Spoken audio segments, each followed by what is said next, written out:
الحمد لله رب العالمين الرحمن الرحيم مالك يوم الدين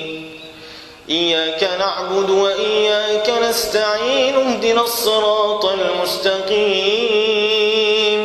صراط الذين أنعمت عليهم غير المغضوب عليهم ولا الضالين آمين. ذلك عيسى ابن مريم قول الحق الذي فيه يمترون ما كان لله أن يتخذ من ولد سبحانه